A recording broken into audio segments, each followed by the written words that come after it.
بسم اللہ الرحمن الرحیم۔ السلام علیکم، آپ دیکھ رہے ہیں الف نیوز اور میں ہوں آپ کے ساتھ ماجد علی۔ شامل کرتے ہیں پاکستان اور دنیا بھر سے بریکنگ نیوز ہیڈ لائنز۔ صہیونی فوجی اہداف پر حزب اللہ کے حملے۔ صہیونی ذرائع ابلاغ نے اعتراف کیا ہے کہ شمالی مقبوضہ فلسطین میں واقع صہیونی کالونیوں پر حزب اللہ کے وسیع میزائل اور راکٹ حملوں میں کئی صہیونی زخمی ہوئے ہیں اور بہت سی عمارتوں کو شدید نقصان پہنچا ہے۔ نیوز رپورٹ کے مطابق حزب اللہ لبنان نے اپنے ایک بیان میں کہا ہے کہ جنوبی لبنان پر صہیونی فوجی بمباری اور گولہ باری کے جواب میں صہیونیوں کے 8 فوجی ٹھکانوں اور ان کی فوجی بستیوں کو نشانہ بنایا گیا ہے۔ اسرائیلی ذرائع ابلاغ نے بھی اعتراف کیا ہے کہ حزب اللہ لبنان نے درجنوں راکٹ فائر کر کے قریات شمونہ اور پورے الجلیل علیہ کو نشانہ بنایا ہے۔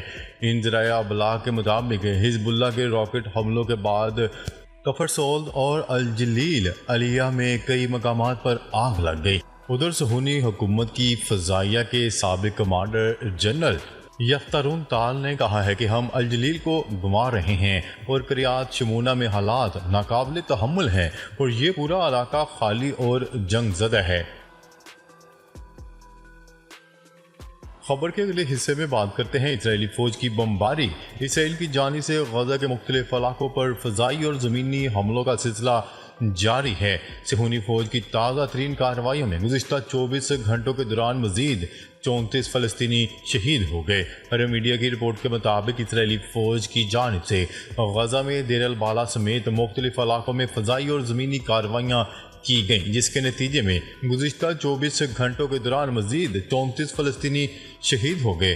عرب میڈیا کی رپورٹ کے مطابق اسرائیلی میڈیا نے دعویٰ کیا ہے کہ اسرائیلی فوج رفح میں جاری آپریشن 2 ہفتوں میں ختم کر دے گی، کیونکہ جنگ کا دوسرا مرحلہ اپنے اختتام کو پہنچنے والا ہے، جبکہ رفح میں آپریشن کے اختتام تک اگر جنگ بندی پر رضامندی نہیں ہوئی تو اسرائیل غزہ میں کارروائیوں سے متعلق اپنا اگلا لاحِ عمل طے کرے گا۔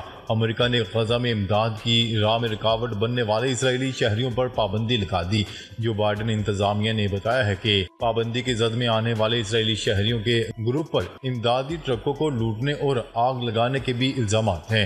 امریکہ نے امدادی قافلوں کی حفاظت کو یقینی بنانے پر زور دیتے ہوئے واضح کیا ہے کہ امدادی قافلوں کو نشانہ بنانے والی کارروائیوں کو برداشت نہیں کیا جائے گا۔ ادھر اقوام متحدہ کی طرف سے شائع ہونے والی ایک رپورٹ میں اقوام متحدہ کے ماہرین نے اسرائیل کی طرف سے وسطی غزہ کے نصیرت کیمپ میں یرغمالیوں کی بازیابی کے لیے فوجی آپریشن کے لیے امدادی ٹرکوں کے استعمال کو جنگی جرم قرار دے دیا ہے۔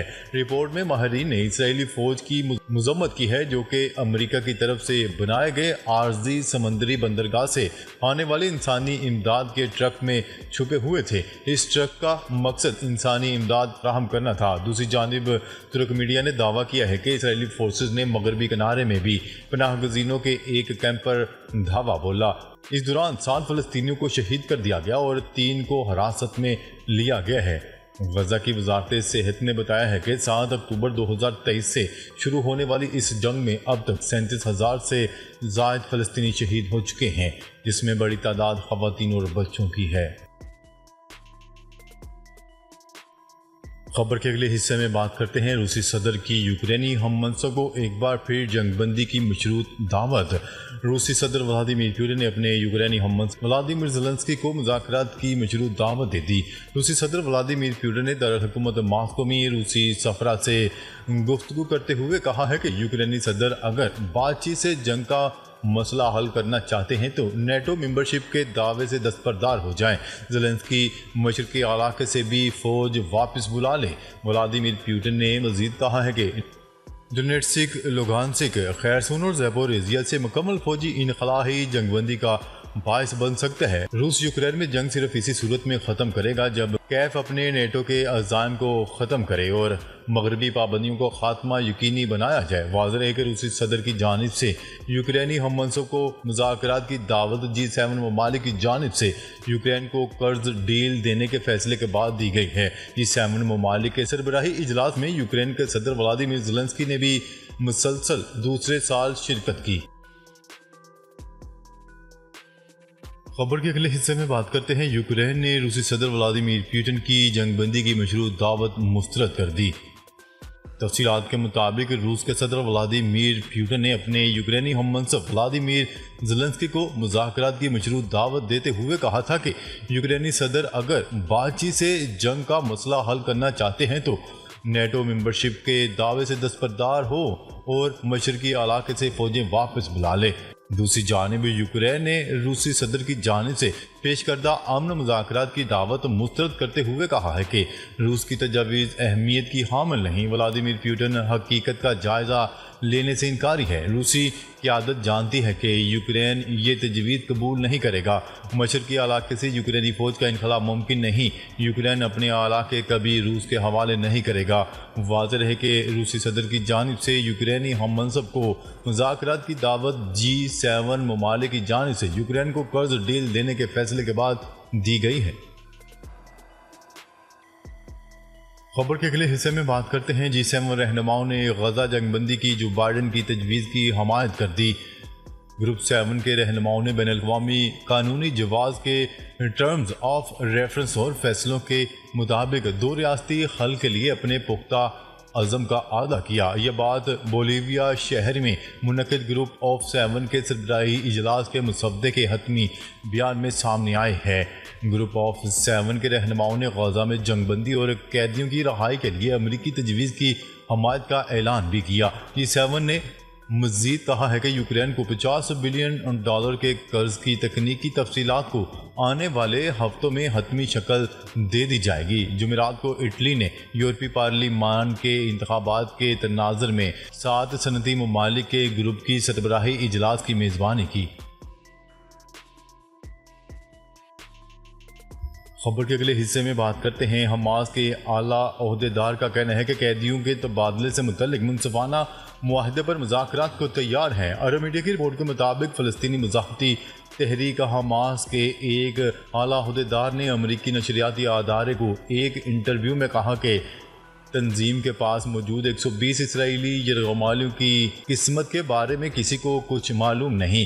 ان کے مستقبل کا معاملہ اسرائیل کے ساتھ کسی بھی ممکنہ معاہدے کے ساتھ جڑا ہوا ہے۔ حماس نے رہائی کے معاہدے کے بدلے غزہ کی پٹی میں مستقل جنگ بندی کے بعد اسرائیلی فوج کے علاقے سے انخلا کا مطالبہ کیا ہے۔ لبنان میں حماس کے سینئر رہنما اسامہ حمدان نے اپنے انٹرویو میں کہا کہ معاہدے کی حالیہ پیشکش جنگ بندی کے خاتمے کے لیے حماس کے مطالبات سے ہم آہنگ نہیں تھی۔ اسامہ حمدان نے گزشتہ مہینے اعلان کردہ پیشکش کو اسرائیلی منصوبہ قرار دیا ہے۔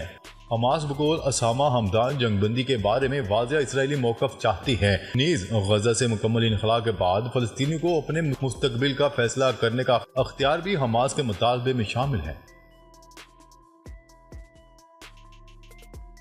خبر کے اگلے حصے میں بات کرتے ہیں یوکرین کو سالانہ کم از کم $40 بلین کی فوجی امداد فراہم کرنے کی مالی ضمانت دی جائے۔ نیٹو کے سیکرٹری جنرل جینز اسٹولٹنبرگ کا کہنا ہے کہ انہوں نے اتحادی ممالک کو تجویز پیش کی ہے کہ جب تک ضرورت پڑے یوکرین کو سالانہ کم از کم $40 بلین کی فوجی امداد فراہم کرنے کی مالی ضمانت دی جائے۔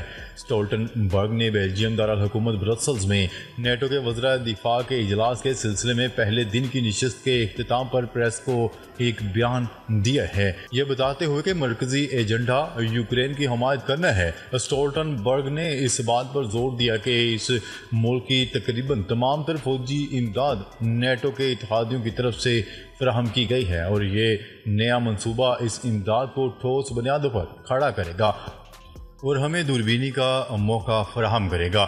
اسٹولٹنبرگ کا کہنا تھا کہ اتحادیوں کی یوکرین کو سالانہ فوجی امداد تقریباً $40 بلین ہے اور انہوں نے اس رقم کو کم سے کم معیار کے طور پر مقرر کرنے اور جب تک یوکرین کو ضرورت ہو اسے فراہم کرنے کی تجویز پیش کی ہے۔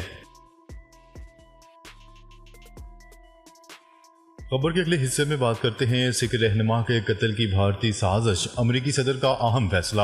امریکی صدر جو بائیڈن نے سکھ رہنما کے قتل کی بھارتی سازش کی تحقیقات کے لیے سنجیدگی کا اظہار کر دیا۔ امریکی صدر اور بھارتی وزیر اعظم کی آج اٹلی میں جاری G7 سمٹ میں ملاقات متوقع ہے۔